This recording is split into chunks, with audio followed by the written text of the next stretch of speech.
you are, but right here in Memphis, it is storming. But thank God we still have enough that we can be on tonight for another Friday Night Live edition. We pray and hope that you've had a good week. As the weekend begins, we just want to start off with a few announcements, let you know what's taking place, what's going on around the area. Of course, we are on tonight. We want to welcome those on the conference call. We want to welcome those who are looking through Facebook and YouTube. We want to thank those who just continue to support this ministry here at the New Covenant Church by telling others. And so as we are here together, we want to let you know that we really appreciate starting tomorrow morning. We start early with our Sabbath school on the conference call with the adults. Please join them for that. It starts bright and early at 9:30 Central Standard Time. And the access code or the number is 425-436-6359 with an access code of 686-601 *. 11 o'clock is our children's ministries program Sabbath school that starts at 11 o'clock on Zoom. That number is, the meeting ID number on Zoom is 782-844-2923, passcode MJUSS6. And then at 12:30 Central Standard Time, we have our in-person and our online worship experience starting at 12:30. Our theme for the month is worship. So come on out tomorrow. We got something that we think that you will enjoy. That's at 12:30 Central Standard Time. And then at 3 o'clock tomorrow, our young adults are having their Sabbath school here at the church. That's at 3 o'clock Central Standard Time. That's here. The topic is mental health. And also, there'll be people at the church and the video conference call talking about mental health. And then at 6 p.m., Pastor Crawford is finishing up his series called Does God Know Your Name? Know My Name? That's at 6 o'clock. So we have a full weekend, a full day.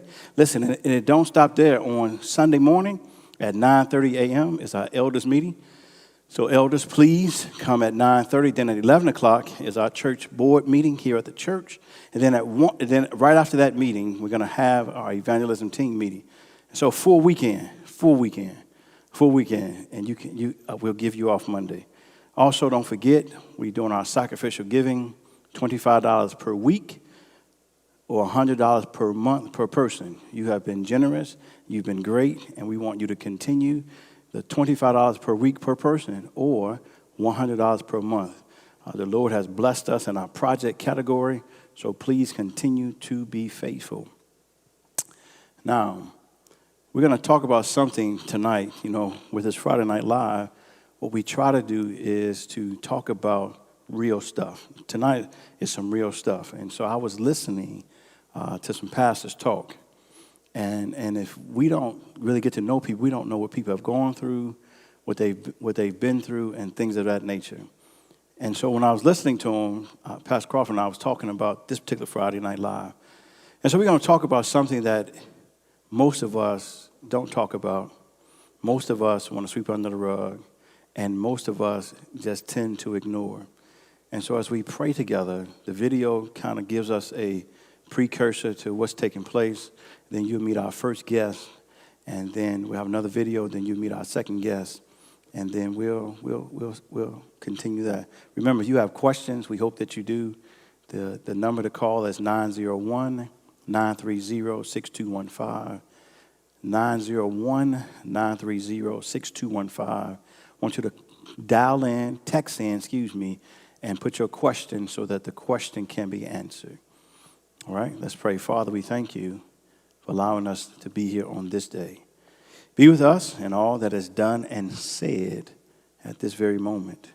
We thank you, Lord, and we ask you to bless us. Bless our guests today, Lord, and thank you for the testimonies that they have. In Christ's name, amen. My boss fired me, but I didn't really have time for that job anyway. I've got too many projects in the works. A new book and a screenplay, and I'm fielding offers for the rights. My college classwork just seems so silly by comparison. My family wanted me to see someone to get help because I don't need sleep, and my brother yelled at me, but I've been feeling great lately, so I'm just going to do this for them. I thought everything was great, and I finally felt good. But I crashed, and this time I crashed hard. That's when I started using drugs to feel better. I've been up and down for years and years. I have to commit to my medication and treatment every day, no matter how I'm feeling. I need to be as consistent as possible, or I start having problems again.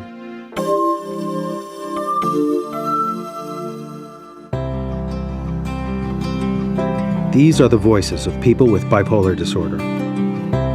This is a condition that can be difficult to manage, and it can disrupt and overwhelm every part of a person's life.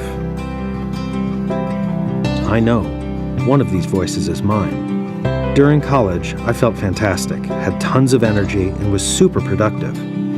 I started feeling this way at the end of my last year in high school, but no one noticed because I was doing so well. But then I started doing impulsive and dangerous things. I got multiple speeding tickets for going way too fast, but I didn't think it was a problem. Then I stopped going to class, got kicked out of school, and ran out of money. I found out later that this is what was called a manic episode, or mania, which are the episodes of increased energy, impulsiveness, and other symptoms that can feel great but also cause problems for people with bipolar disorder. Some people may not experience mania in the same way I did. Others may have something called hypomania, which isn't quite as disruptive as mania, making it even more difficult to notice. People who have bipolar disorder experience episodes of mania and also depressed mood. When I experienced depression, it was so deep I couldn't get out of bed. I felt so much self-blame and so hopeless. Projects that had seemed genius when I was manic now looked disorganized and senseless. I felt worthless and struggled with thoughts of suicide. I lived this way for a long time. I finally got help and started to feel better. Once I felt better, I stopped going to therapy and taking medications. I didn't think I needed them anymore, but then the cycle would start again. I used alcohol and drugs to try to manage this, and that made things even harder. Eventually, I saw this was a big repeating pattern, and I had to treat it that way. I needed the help of a physician who prescribed a medication called a mood stabilizer to help control the extreme highs and lows. At first, I missed that great feeling of the mania, but I was also relieved that I wasn't getting in trouble anymore. And most of all, I was happy to avoid those depressive episodes. And that made me feel stable, something I hadn't felt in a long time. Working with a cognitive behavioral therapist also really helped me. I learned that my symptoms are just one part of my life, but they don't define me. I'm not crazy. I'm also not a failure. With both medication and therapy, I've learned to live with bipolar disorder, and I'm pretty happy. Bipolar disorder is really complex and can cause a lot of difficulty, but with good medical support and cognitive behavioral therapy, people can manage the condition and live the way they want to live, without the out-of-control highs and horrible lows. I know. I did.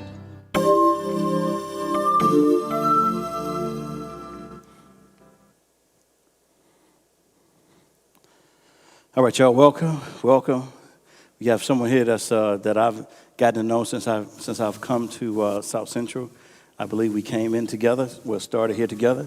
And so I'm going to let him introduce himself. But listen, first and foremost, I just want to commend you for what we're going to talk about today. People have an idea of it, dealing with bipolar. And so the subject today is kids who have lived under a parent who suffers from a mental illness, and yours in this case is bipolar. So, man, so tell the folk who you are. Good evening. I love being called a kid. This is great. My name is Richard Henderson. Actually, my first name is Donald, but I go by my middle name, Richard. And if I'm feeling really good, you can call me Pastor D. Rich. I have the pleasure of serving at the Journey Fellowship Church, which worships normally at the Cordova YMCA in the gym there in Cordova, but now we're actually worshiping online. Hail from Nassau, Bahamas, New Providence, and I'm a student of Northern Caribbean University, Oakwood University, and Andrews University, where I got my bachelor's and my master's of divinity. My bachelor's was in computer information systems. I did not know I was going to be a pastor until later on. Actually, my mom told me when I was a kid I would. I told her I'm going into computers. and I did, and somehow that track still led back to ministry as the word of my mouth did not come back void. Okay, so there's some folk who not from Memphis who's watching. Tell them what Cordova is. Cordova is, if you're traveling on I know, but the folk who not from, it's a suburb of Memphis. Listen, it's a suburb of Memphis. It's annexed to Memphis. If you're traveling east on 40 and you happen to pass those 3 crosses that indicate you're getting to Bellevue Baptist Church, that's kind of a good point to begin where Cordova is. When you take that exit, you'll be able to, that's a Cordova area. It's considered Memphis really because you can put Cordova or you can put Memphis on your mailing address and it will still come to the same place. I didn't say before, even I serve here at the Cordova, at the Journey Fellowship Church. I'm also married. That's right. My wife is watching. Hey, Renee. Hey, Renee. Renee is watching, and we have 3 beautiful children to go with the beautiful wife. Gianni and Annalisa are 8-year-old twins, and Amara, our delightful 4-year-old who believes that it's her world. Well, man, let's get into this, man. I appreciate you. I was listening to you and our other guests. I won't mention it until he gets on. You all were talking about your upbringing, and you found out that there's some similarities that you all share together. And one of the things that you said openly, and you didn't mind talking about, was the fact that your mom suffered with bipolar. So give us a little bit of how that has affected you, how you've dealt with it, and as a young person and even as an adult now. Because I think many times people don't realize what a child may go through in life, especially when there's a mental illness that takes place. Oh, yeah, indeed. And I think the child, as I experience, children don't realize what they're going through. They don't have the words, the capacity to be able to express or to give meaning to their experience. And so I know growing up at a very young age, I did not know that that my mom was dealing with anything. Okay. And I think I can remember as early as 7 or 8 witnessing my mom deal with the challenges of that illness. But in my family, I don't know, like many families, they have secrets. Right. And everybody in the family knows what's going on, but nobody talks about it. So you mean to tell me that even in the Bahamas? Even in the Bahamas. You mean to tell me there are secrets? Listen, secrets cross seas. Secrets cross seas. Yes. That's a good one. Okay, so you didn't know your mom suffered with this condition, okay? No, I didn't. I didn't because nobody talked about it. Okay. So why do you think nobody talked about it? I think it possibly has to go back to the stigma. Okay. The stigma around mental health illnesses, especially in the Black community of the diaspora of Africa, whether it's America or the Caribbean, there is this almost unspoken belief that you're supposed to be strong, and if you're having any challenges with your mental health, there must be some weakness in you. And so I think a lot of families who don't really know what to do with the illness, don't know how to explain it, or maybe some of them have a bit of shame as well. And so rather than talk about it with each other or anybody else, it's kind of concealed, it's cloaked, and that was the experience. And my dad didn't talk about it. He hardly ever talked. My dad was a quiet guy. Okay. My dad wasn't even the emoting type. When my grandfather died and we were at the funeral and I'm watching him, just bawling his eyes out. I'm sitting there beside him like, who is this guy? Right. Because he wasn't the type who was very emotive. And so I didn't even learn how to emote as a kid. And so you couple that with the shame that can develop in families when things are not discussed. Right. And isn't communicated what's going on. Children are left to try to figure it out on their own. And what I figured out, and I imagine my siblings, I have a brother's older, 1 year older, and a sister about 5 years younger. What I figured out is that as I have conversations with them today, that we all were trying to make sense of the world in our home on our own. And for me, it revolved around shame as I got older and older. Before I got to an age where somebody spoke to me about it, or I began to learn about it through reading and articles and stuff like that, I began to develop a shame complex. as well as a fear complex and a complex of just confusion sometimes, not knowing what to expect from my mom, because with bipolar disorder, you can be manic or depressive. Which means manic is Manic the... can mean it's just the highs and it could be the full energy, or it can be the outbursts. And depressive is the lows of it, which is usually low, but can also have these moments where you can really have little patience and you can go off on people. And so not knowing, my family, my mom's family, they're a rowdy bunch. Right, I can tell. You know what I mean? That's how you are. It's like the African American cookout. You go to the cookout and it's rowdy sometimes. Right. But it's normal. So with my mom, sometimes I couldn't tell if it was rowdy from the family side of things or if it was just rowdy from what she was dealing with her health. And so I, as a kid, developed a shame for my family life. I didn't want anybody to know about it. I was confused. And I developed a fear as well, because shame and fear seem to go hand in hand. So at what age did you know that something was taking place? Man, I think maybe around 10. I talked to my mom tonight about this. I told her I was going to come on, and she's like, "Listen now, you can't be sharing all my stuff." And I said, "No, I won't go into any details." But there were some times when we had when my mom had to be hospitalized into the local healthcare system, and back home there's only one facility capable of dealing with people challenged with a mental health or illness, and because of that, it is stigmatized as the crazy house. You don't even have to call it that. You just call the name of the place, and everybody believes that's where the crazy people are. Mind you, there are people who go there who have substance abuse issues. Right. There are people who go there who are just geriatrics, but for quote unquotes in the minds of the community, this is where the crazy people go, and that stigmatizes mental health illness further, pushes people away, keeps us rooted in ignorance, and keeps a shame and a fear complex around the issue in many families, I think. So your mom's was cool with you coming on here tonight, right? Yeah, I told her I was coming on. She's like, you can't share my story. She said, you can't share my story. So I won't go into any of my stories for real. Right. Yeah, I won't go into any of stories for real. So hey y'all, we talking about mental health today, particularly with kids, and one of the things I want you to be able to do, I want you to call in, ask some questions, because some of us, when we grow up the way we grow up, we tend not to talk about, this brother / pastor, don't mind. And there's a reason why he wants us to talk about it. So text us, 901-930-6215. Ask some questions, 901-930-6215. So why do you think it's important for us to talk about something like this? I think, man, and listen, I want to say this. 30 minutes is not going to be enough to get into this in a way that's going to be impactful. Man, you got to bring it back to part 2. I got you.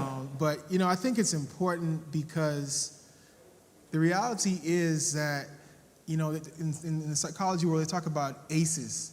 Okay. ACEs, adverse childhood experiences. Okay. You grow up with an alcoholic parent or a relative, or you grow up with someone with a bipolar disorder, or any mental illness for that matter, or you have any type of trauma that you experience. Children don't have the language to express what they're going through, what they're feeling, and so they can be traumatized, they can be wounded because of these experiences. Shame complex can develop, and out of shame complexes often comes perfectionism. And as one of my mentors would often say, when you're chasing perfectionism, you're chasing a pedestal of poo. Because every time you get there, you realize this thing sucks, and you can never really reach that pinnacle. But that's one of the things that comes out of it. Also, there's this reality that it's not an end-all, be-all. It's not my mom is my greatest hero, one of my greatest heroes, man. Because in fact, probably I struggle with certain unhealthy practices because my mom was so great. Okay.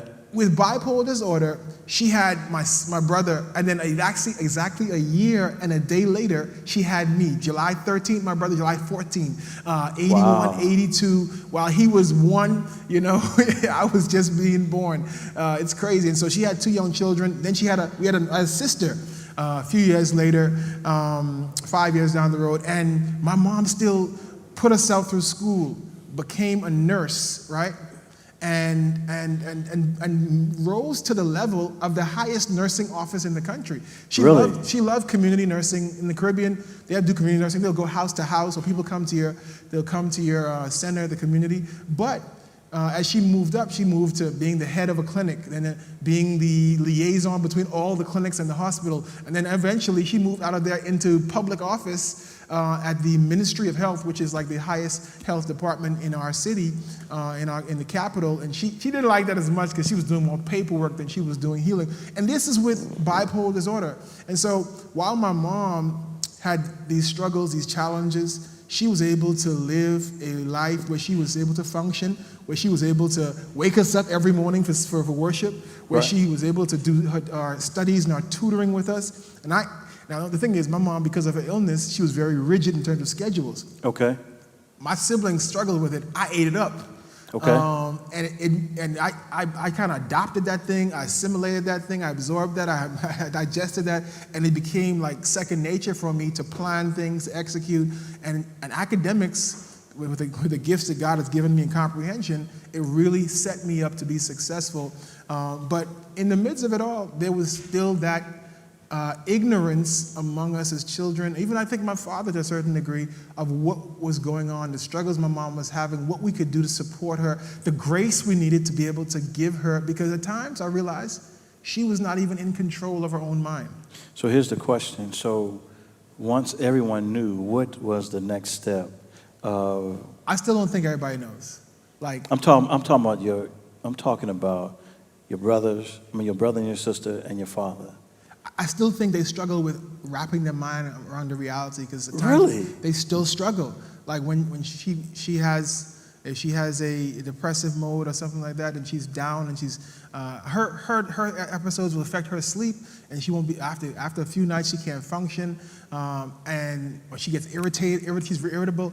Okay. They still struggle with those times. And I know they've dealt with it more than me, because I got up, went to college at 17, 16, 17, and I've been back and forth from college after that, and then I moved to the U.S. In 2015, and so they've gotten more of it over the years than I have in terms of dealing with my mom as adults, my siblings as well. But I mean, I'll be honest, my dad checked out at one point.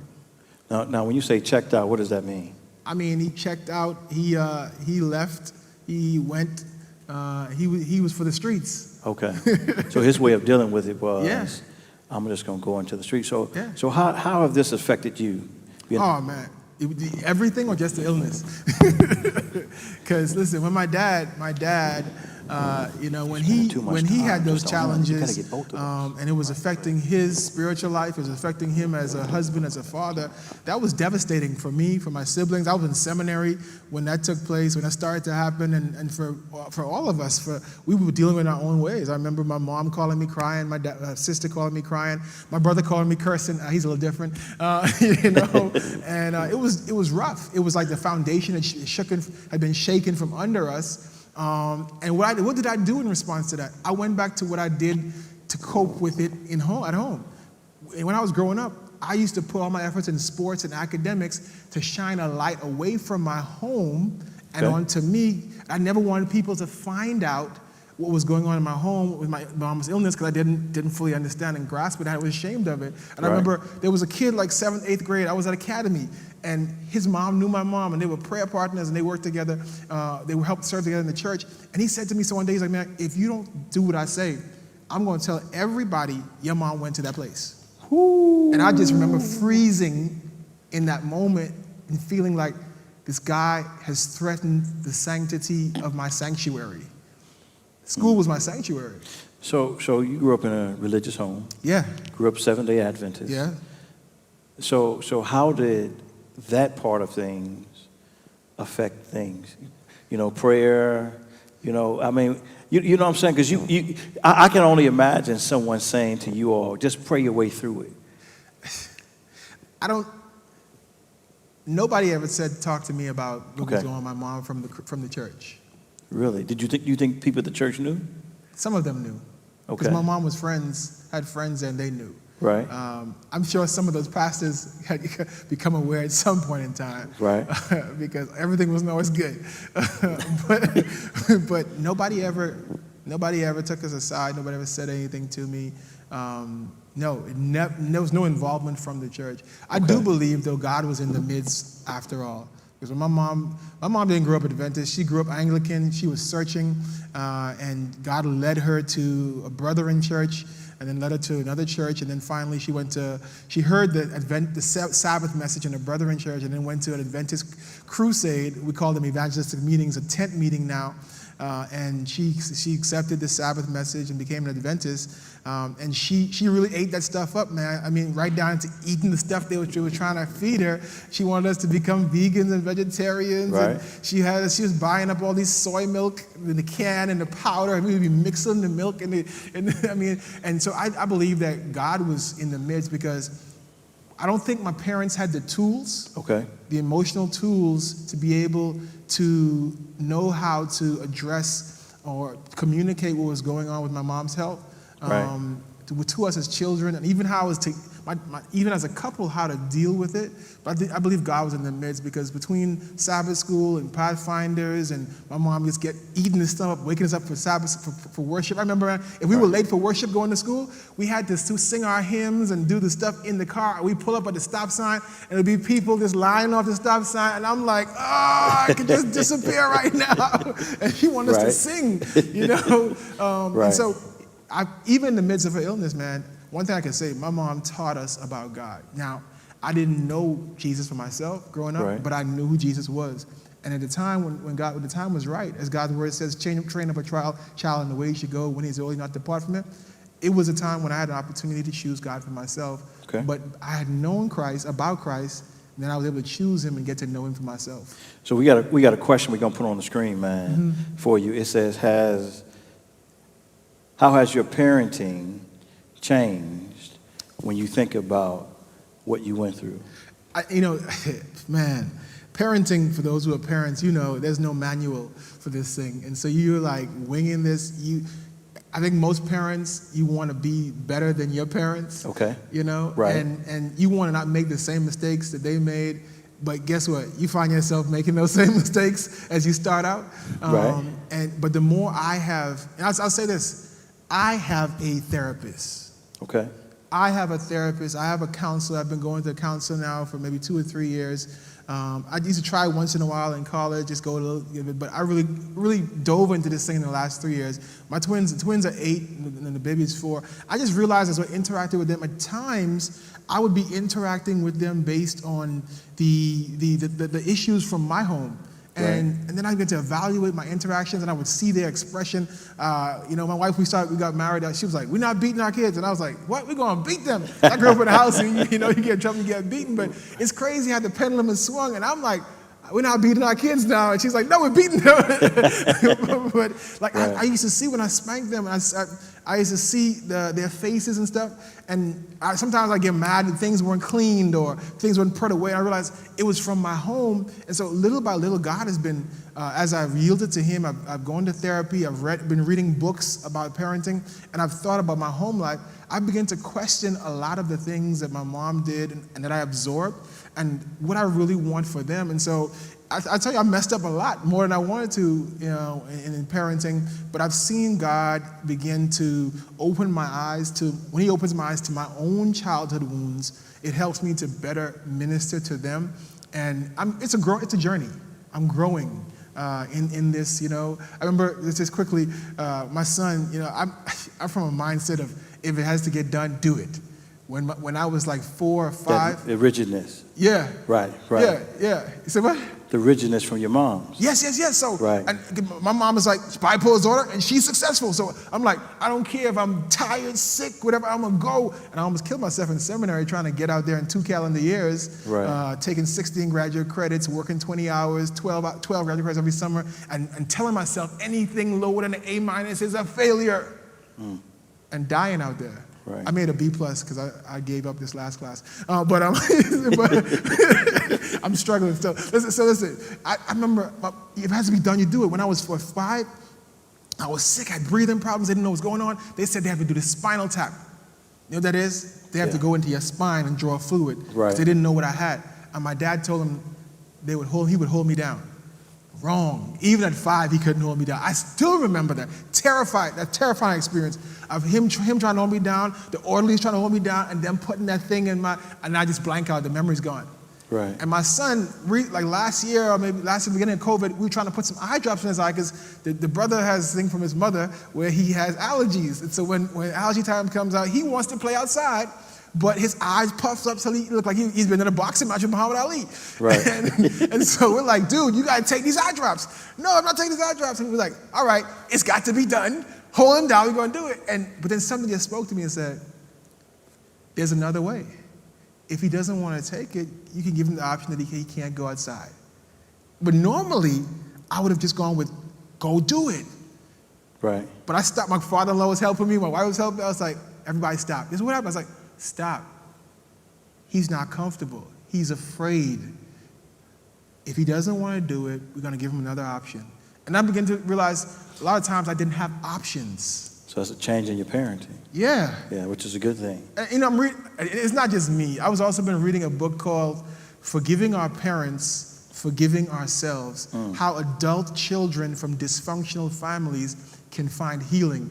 And in that book, it asks questions like, did you grow up in a family where when there was issues around discipline that you got to give input? No. Give input. Get your butt on the bed, bend over, take these licks. You know, you didn't get no input. But now I'm learning I'm not raising children. I'm trying to raise healthy adults. Right. And to do that, we have to begin to model and give them opportunities to make choices within their sphere that they can deal with from now. We got another question. Then we got one more question. Okay. We're going to switch segments. It All says, what is a person to look for in order to find out if a bipolar disorder is what's going on with the person? So let me just make this clear. Pastor Henderson is not a doctor. I'm going to pull out my ministerial license. It doesn't say doctor. He's not a doctor. His mother is diagnosed with bipolar, who's a nurse. And so I don't even know if we can diagnose that.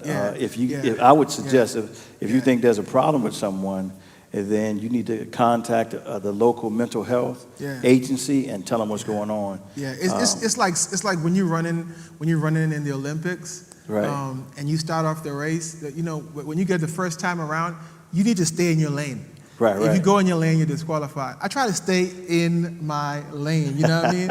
I'm not a medical doctor. I'm not a psychologist, a psychiatrist. Good question, though. It's a good question. Very good question. He used the word. My mother was diagnosed with bipolar disorder by a medical professional. Right. And so and that one is kind of, it's kind of gray area-ish because sometimes you can't make somebody go in for a diagnosis. Right. Unless, of course, they're a danger to themselves. Or unless they're a child. Or someone else. But you could be dealing with a spouse. You could be dealing with a child. If it's a child, of course, you can if they're underage. Right. If they're overage, you actually have a choice. Right, exactly. But if they're underage, you can. But a spouse, you can't even force a blood relative. They have to go in for it. But a medical professional will go through a series of tests. Sometimes they may even do blood work and stuff because sometimes with some of these mental health illness, there's a hormonal imbalance. Like our body's supposed to put out certain hormones that regulates our mood, and maybe their brain is not doing that. And so it's something they can't even control, but it would need to go through a medical professional, a psychiatrist, a psychologist. Even a psychologist will probably recommend the person to a psychiatrist for a battery of tests. Man, Rich, I appreciate you being here. Last question I'm going to give you, and definitely going to bring you back a part 2 because, you're a talker. So listen, man, I can do a whole hour segment myself. We just be getting started.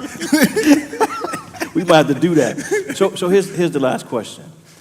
What would you say to a child or a person that was in your position, right, and they don't know what to do? They have a parent that has suffered from a mental illness, and whether they are a teenager, a child, or a young adult, or an adult, what kind of advice would you give them to try to see this thing through? Because what I appreciate you saying was that your mom is your greatest hero, right? For a lot of times, that's not the case. It's the exact opposite because what a kid has gone through. But in this case, yours is like that. So what would you give that kid who may be embarrassed, who may be shamed? What would you tell that young adult, that teenager, or that adult how to get through this. Well, first of all, I want to echo the sentiments of a good friend of mine who's a social worker who says, feel your feelings. Okay. There are no bad feelings. If anger was a bad feeling, God wouldn't allow us to feel it.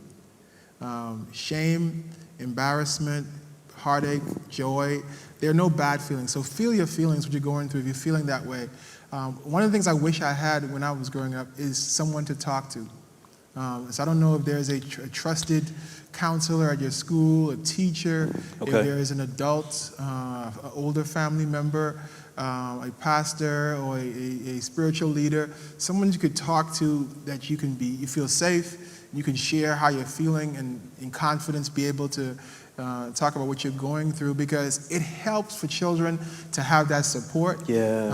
Listen, I was sharing with you earlier. I'm about to be 40 next year. I'm 39. It took me 38 years to get to the point to begin to see how the things from my childhood related to that particular challenge and others. I want you to pause it.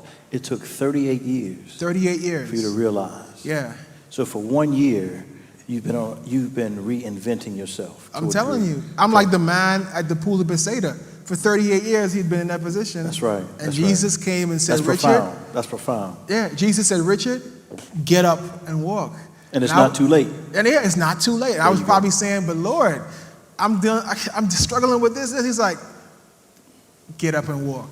Rise, take up your bed and walk. And so I keep saying to God, Lord, if I was free from these shackles so long, what I could have done for you? You start to think of these things. Right. But one of the things I wish I had a child was to be able to have somebody in my corner I could talk to. I didn't have that from my adult, and so you left to create your own understanding. And then secondly, that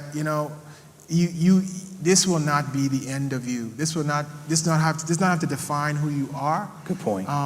And for some people who are going through with parents or loved ones who are dealing with mental illness and they are hurting them, we want to encourage you to get help, to tell somebody. I don't know if you guys have any of those abuse hotlines that people can call. They can put up on the screen.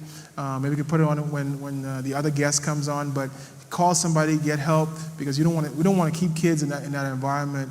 That's right. They should be safe. They should be taken care of. And I want to talk to the parents too and the loved ones. Talk to the children. Don't leave them in the darkness. You can rise up, and your loved one, they can live a life that has them bound to just being down all the time. And you know what? When God comes back, in Revelation chapter 21, he says he's wiped away every tear from their eyes. There will be no more death, neither sorrow nor pain. I pray every day for my mom to be healed, but I hope even more for the day when God will come and take it away. Well, brother, I appreciate you, man. We're going to bring you back for a part 2. Listen, y'all, this is Pastor Henderson. We want to thank him for just having the courage, man, to talk about it, because a lot of times we don't talk about those secrets overseas. Yes. We don't talk about those secrets in the house because we feel so ashamed, so embarrassed. But I want to applaud you, man, for doing that, because it takes a lot to do it and to accept it. So again, we'll bring you back. Listen, y'all, we bringing our next guest up. We want you to look at this short video as we continue in this segment, Matters of the Heart. Good to be here. In the beginning, I tried to rationalize the symptoms of having schizophrenia, like hearing the voices. I would think that they were coming from my cell phone or the people around me. Sometimes I heard one voice, other times I heard multiple voices. They told me I was dishonored to my family.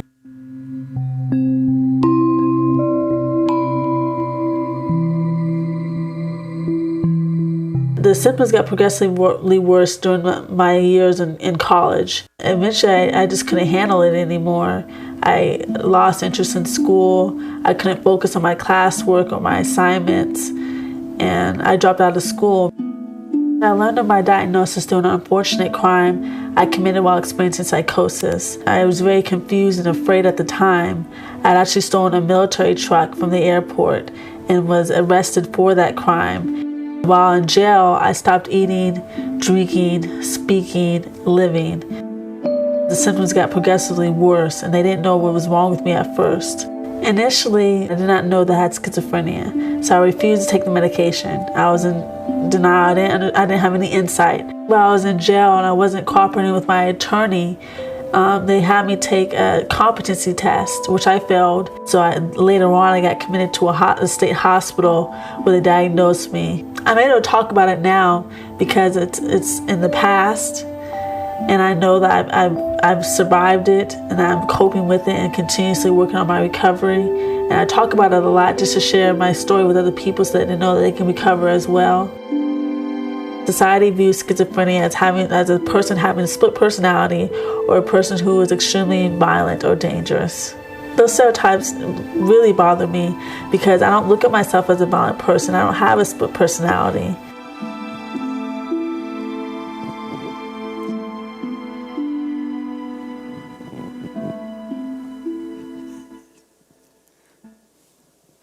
All right, y'all. Guest number 2 is our very own Pastor Shannon Crawford. Grew up in this church. Amen. And but you still, for some people, I know there's folk who have seen you and watched you. Just tell people a little bit who you are, your kind of your journey and where you are now, and then we'll get into, talking about your part that I appreciate you being willing to talk about as well, because it was you and Pastor Henderson, I was having this conversation, and then, I think you brought the idea. It was like, man, we need to talk about this, about what a kid goes through of a parent who has mental health. So just tell the folk who you are, L.A. It's funny. I was going to say, it's your boy, L.A. Crawford out here. I was just about to say, he beat me to it. He beat me to it. but for real. Of course, my name is Shannon Crawford. Many people know me as Pastor Shannon Crawford now. But back then, I've gone by so many names, Shanana or Shan. Anybody Shanana. All those other little names that I had and whatnot. But yeah, I grew up in this church. My family was a part of this church. My mom, my dad, my sister, and me. We were, people knew us. We were regulars here at the church. Grew up, made so many childhood friends here. Okay. Understood more about who God was here. Remember going to Sabbath school and talking to the teachers and, trying to memorize my memory lessons and things of that nature. And so there's a lot of culture, a lot of history here for me and my family. Okay. So you had a very interesting childhood. Mm-hmm. Before we get to the mother side, you lost your father when you was 19. Yes. So kind of describe that event, that whole process, being a teenager, just starting to go into manhood, and then all of a sudden you lose your father, from which I'm told you look just like your daddy. Oh yeah. So, it was just me and my father at the time, so I guess to not get into so much of the history. Right. It was just me and my father, him and my mother, they had their marital issues, where marriage doesn't, but they decided we'll just separate. Okay. I guess I'm not sure whether it was that Adventist, we're not going to divorce. Right. We're just going to separate. Right. But they separated. And okay. My mom went home to New York to be with her family. My dad stayed here. Here in Memphis. Here in Memphis. Okay. So yes. Homegrown in Memphis. Okay. Homegrown. My sister, she Westwood. was on her own. Yep. Westwood. Okay. Westwood. Okay. She was 18 on her own, and I was with my dad. And so when he passed, of course, it was very. I'm not going to say sudden, but the whole thing was very unexpected. Everything happened in a span of about 3 weeks. Okay. I found him on the bathroom floor one day. I had woken up. It was during the summer of 2012. I was enjoying my first summer break because I went to the military beforehand.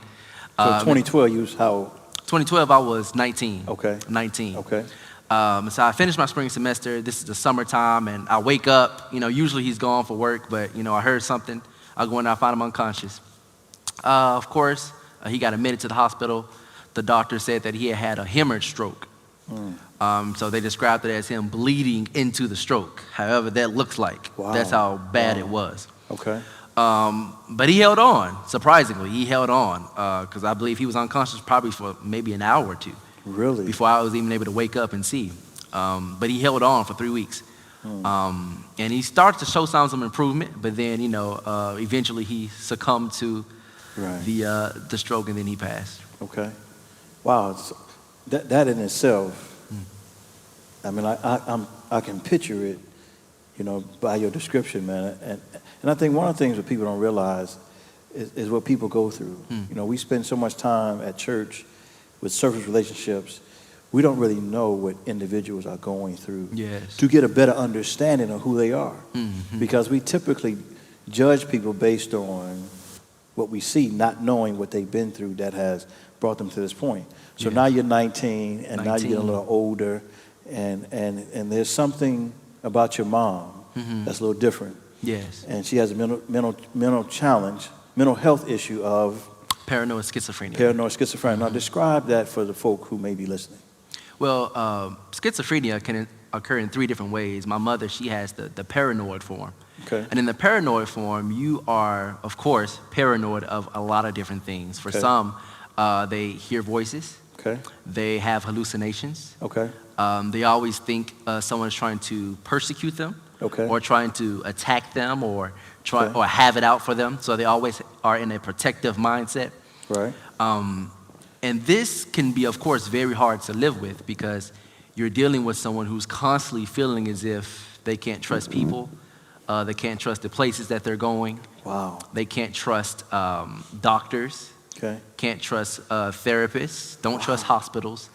Things of that nature because they always feel as if someone is out to get them. Even with children? Well, I guess you can say even with children. To be honest, I can't really say, but I would think so. Okay. I would think so. Wow. So at what age did you realize your mom was suffering with this illness? I knew something was off with my mom when I was probably around 6 or 7. Okay. 6 or 7, just in seeing how she would behave in our family. Okay. Of course, that's my mom. I loved her at a young age, but I recognized that my mother does some things that I don't see other mothers do. At a young age, okay. Yes, so I would see my mother talk to herself. Okay. My mother would come up to the school, just randomly because she felt as if, her children were in danger. Right. And of course, then I'm looking at like, oh, mom's here. But I knew that it's not normal for her to be here. Right. Seeing the way she behaved around the house. Now, I would say, even with her illness, she still took the time to nurture. So she, of course, she taught us how to write. Me and my sister, we're left-handed because of my mother. My father was right-handed. So both of y'all left-handed? We're both left-handed. And your mom? And our mom. Unusual, for sure. Mm-hmm. First lady's left-handed. Shout out to First Lady. Shout out. Lefties rule the world. Okay. So, going on. But she took the time to teach us how to write, make sure we knew our multiplication table. She ingrained those things in us. So she was a good mother in that regard. But there are some times that we notice that obviously mom has something going on, and talking to herself, in actuality she's not talking to herself, but she's talking to the voices due to the schizophrenia. And of course, for those who may be familiar, these voices, I feel for my mother because these voices can be out of control. Wow. Like these voices can really just be attacking you or saying things about you or in her mind sometimes she's told me that they're cursing her out. Wow, okay. Cursing her out. And if you have this constantly blazing in your mind, when I won't say constantly because I can't really feel what she's feeling, but when you have this going through your mind, that's kind of hard to keep a handle on. Right. So Pastor Henderson mentioned that it was kept quiet, it was a secret, right, because of the shame. Did the same thing happen with your family, would you say? Yes. Why do you think that is? I think it was. I think it's because of the way we didn't want to be perceived. Okay. Because I know my father, of course, he wanted to make it seem as if there was anything going wrong. Abnormal. Right. And I think that's normal for a lot of families. We try to hide things underneath the rug because we don't want, especially the church, we don't want the church to see because we know that the church is going to judge or talk behind people's back or say, hey, something's going on over there. And so it was swept underneath the rug. We didn't talk about home business at church. Okay. Home stayed at home. Right. And we didn't let nobody else know about it, which of course got frustrating for me and my sister. Okay. Because we're kind of dealing with all of this. And you needed somebody to talk to. And we needed someone to talk to. Okay. Okay. So why do you think it's important to talk about this? Because some people would say, man, why are you putting his moms out there like that? Why is Pastor Henderson putting his mom out there like that? Why do you brothers think it was important for us to do something like this on Friday Night Live? I think it's important so that people can be educated and understand. Okay. Because you never know when one of us, you never know when you may see my mother having an episode. And you be wondering, well, what's going on? Good point. We may see Pastor Henderson's mother. Right. You might wonder, oh, she was just up here one day, now she's down here, now she's like that. So now people can be educated about, oh, that's what's going on. And instead of being judgmental, they can be more caring. They can step in and be like, hey, do me a favor, just say that one more time. Instead of being more judgmental, they could be more caring and step in. Be like, hey, do you need us to help? Do you need us to help you with your mom in this instance right now? Or how can I help? Or how can we help? Okay, and I think people misunderstand the importance of that. We don't know how to help, but we know how to criticize. Yes. And one of the things we have to understand as a church family, we all got some type of challenge that is taking place. It may not be diagnosed as a mental illness, yes, but there are challenges that people have. And what God's people need to do, we need to learn how to care for one another more than judge and criticize. Yes. And that's the whole purpose of this, is not to make anybody feel embarrassed or this, that, and the third, because everybody got somebody in their family that has some challenges.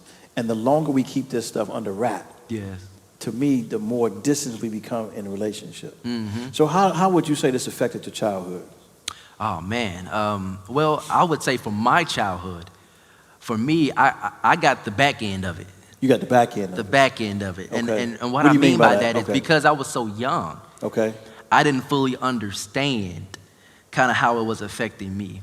I just knew that people at school or church members, I just knew that they knew that something's going on with, their mom. We don't know what it is, but something's wrong. Or then I also had friends who knew that something's wrong. Like, for example, I had a friend down the street, I was younger. We used to, go do things together, play basketball, things of that nature. I was over his house one time, and my father had called me over back from across the street. Well, let me back. So he was over in my backyard. I had a goal in my backyard. So we were playing basketball, and of course, my mother was there, and she's, again, because she's worried. You had a basketball goal in your back? Yes. And it didn't help you, huh? No, it didn't. Wow, I see you trying to say.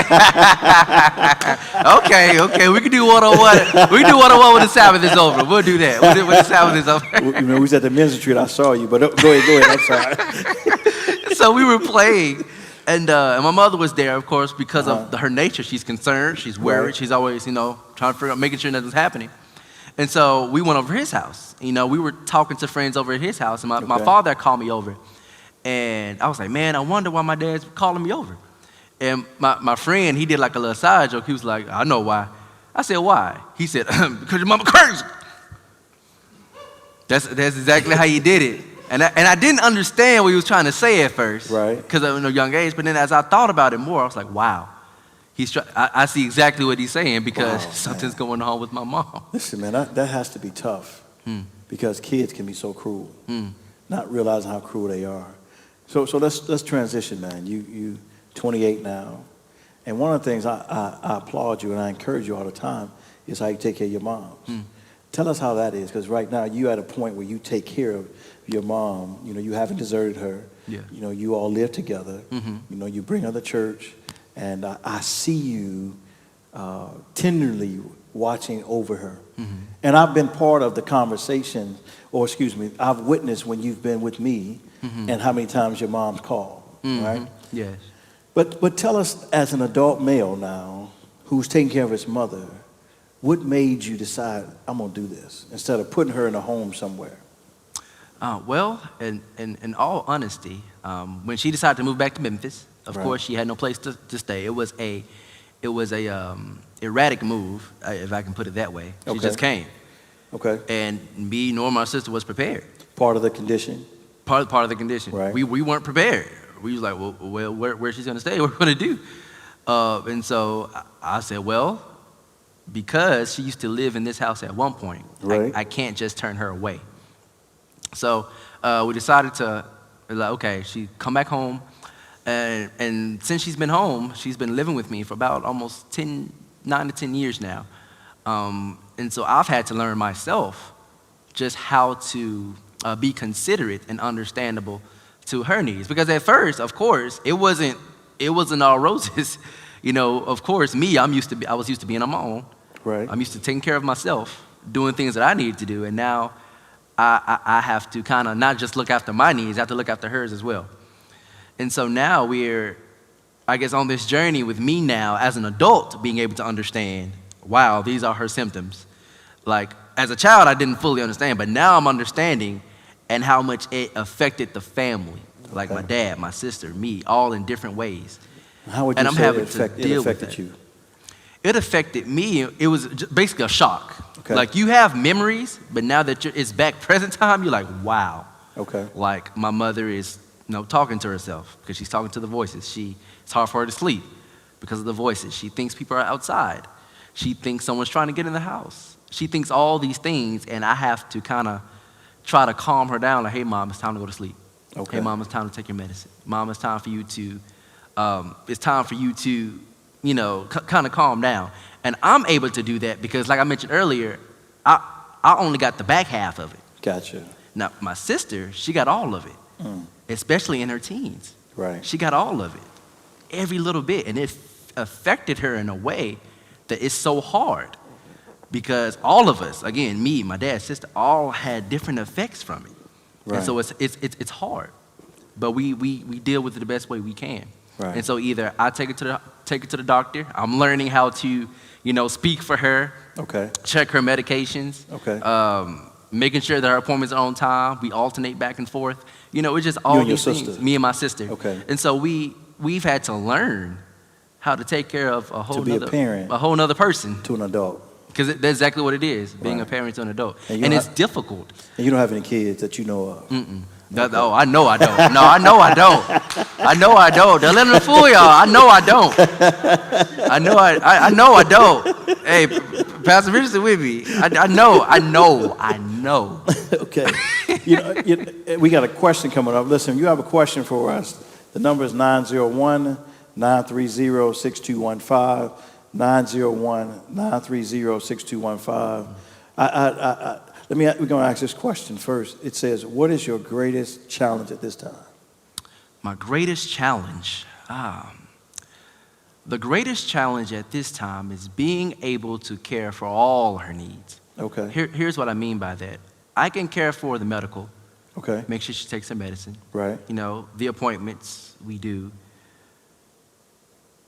But the biggest challenge is just making sure that she stays active. Stays active. Active, okay. And so having people to talk to. Okay. Having places to go. Okay. Being able to be at home. Leaving her at home sometimes because either I gotta go to work, right, or I'm running errands, or I'm working on something here, just whatever it may be. And so the biggest challenge is just making sure that she's good. Okay.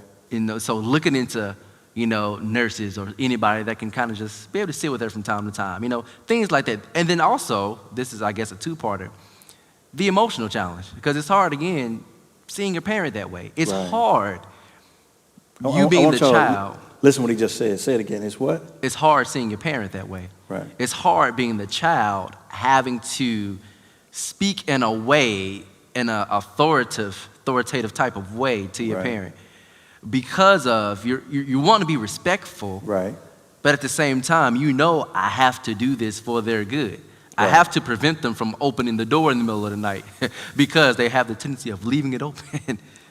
And so I have to like, Mom, please do not leave the door. I have to speak in that way so that she can understand. And so we have this back and forth because, of course, she says, I'm the parent, which I get. Right. Definitely I get. I want to respect you as the parent, but you have blind spots that you need me to take care of. And so that's what I'm doing. That's a good point. Blind spots that she needs you to take care of. Mm-hmm. What's your biggest fear then? Greatest challenge? What's your greatest fear? Greatest fear? My greatest fear is that I don't take care of her adequately. Okay. That's my greatest fear. I don't want any neglect on my part, my sister's part, any of us, our part, because we do the best we can. Right. But I don't want it to be any neglect on our part in which it causes her to go further into, Okay. I mean, she's had this thing for about, how old is my mom? Almost about 30 years now. Really? Okay. And so we don't want to continue to push it in a way in which it gets worse. And then we also just want to make sure that she lives the best of her life. What she can. As best as she can. Right. You know, whatever quality of life that is, or I'm hoping that she can have it the best that she can. And that when if Christ doesn't come before then, when she passes, she can say, you know, I've had the best last few years that I've could. And in this, you don't want people to feel sorry for you. You just want people to be educated to know. Yes. You see my mom. Yes. Just know she dealing with some things, and there's some things we have to be sensitive about and understand. And I think for me, the greatest challenge always is not being able to talk about the elephant in the room. Yes. You know, we oftentimes in churches, in our homes, in the community, we don't want to talk about the elephant in the room. Yes. And this opportunity, two pastors allow that to take place, because transparency is what I give you. That's what it is. Really, you know, people say, let's be transparent. Transparency is really, you depend on what I'm telling you. Yes. But we want the clear glass moment where we can see through, right? So that we can really understand. Because I don't know what you're going through, but I can always empathize with you. Yes. You know, because I know what it feels like to take care of a parent who's not the strongest, right, physically, right? And it gets hard for us because the roles get reversed when our parents are even though we appreciate it, it's just a difficult thing to do. So this last one, Pastor Crawford, aka LA. Sha-na-na-na-na. What's your advice, man, for people who may be having a parent that is that suffers with paranoid schizophrenia? What would you say to them? How would you encourage them? And what would you tell them? I would tell that person that first you have to educate yourself. You have to understand that it's not them. Right. It's not them. It's the illness, and that's something that I've had a hard time understanding. It's the illness, and so once you can understand that it's the illness, then you'll be able to look at your parent, whoever it may be, in a better limelight. Now, I'm not saying things are going to be perfect. You may have your frustrations. You may get down. But as long as you know that there is hope at the end of the tunnel, as long as you have a plan, as long as you have people that you can talk to, and you have people who can support you, and being able to help you find out the best resources that you need, or if you just need someone just to talk to, all that is important. But just don't give up. Because, of course, God sees, God knows, and God's going to bless in return. And God's going to make sure that even with all of the hard moments, even with all the hard trials that you have, He's going to make sure that in the end, it'll all be worth it. And so we have to remember that even though this is not the situation that we would have chosen, it's the situation that we have. And then we have to do our best to make every good day out of it. We have to do the best that we can. So I just want to encourage anybody, don't give up. You're not alone. As you see, me, Pastor Henderson, you never know how many people are dealing with the exact same thing. Right. And so there's strength in numbers. And once you realize that there are others who are like you, it gives you courage to keep moving forward. What's the one thing I always tell you what the Lord is going to do? He'll bless. Because you're doing what? Taking care of your mama. Listen, I truly believe the Lord's going to bless you because you take time to take care of your mother. A lot of folk wouldn't do that, man. They would put their mother somewhere, or they would, put them in a nursing home, or put them somewhere, some type of psychiatric ward, or get somebody to do it. But you and your sister decided, man, this is my mom. And I like what you said. Hey, she still taught us the things we need. Yes. In the midst of it all, the same way Pastor Henderson said about his mom, that she still nurtured them. And listen, there's some folk who are sane in their mind, don't nurture. We won't even go there. That's the word. Yes, you did give us the foundation. Right. So I want to, again, commend you and Pastor Henderson for taking time to come, stop by here. Yes. The New Covenant Abundant Life Seventh-day Adventist Church here in Memphis, Tennessee. Yes. And just sharing, man. Not looking for pity, But listen, man, just being brutally honest. Yes. Because I think when we are clear as a glass, and then people can really know who we are. Yes. Because we put so much makeup on, we put so many costumes on, that at the end of the day, people just don't know who we are. Mm-hmm. And so I want to encourage anybody and everybody who's listening as we ending here to remember that God is able in Amen. all things. Amen. And so again, we thank you all for joining us tonight for another Friday Night Live. I want to tell you this: if you ever want a segment that you think should be on, put something in the chat, whether it's in the Facebook or the YouTube. Also, just text us at 901-930-6215. Put something in there and say, hey, Pastor, I would like this segment to be talked about. I would like this segment to be shown, and we'll do our best to get it done. We meet every other Friday, every first and third Friday. And so we thank you again for joining us, for being here with us. Pastor Henderson, we thank you. Pastor Crawford, we thank you. We thank your mothers as well for you all, because you all have become men of God. And so in the midst of their challenges, they have two men who are in the church serving the Lord with purpose. Amen. There are some sane mothers who don't have that. Amen. And so you have an advantage. And so we are thankful for that. And so God bless you. God keep you. Please tune in tomorrow, 12:30 Central Standard Time, to New Covenant Church, a divine worship service. God bless you. God keep you. Peace.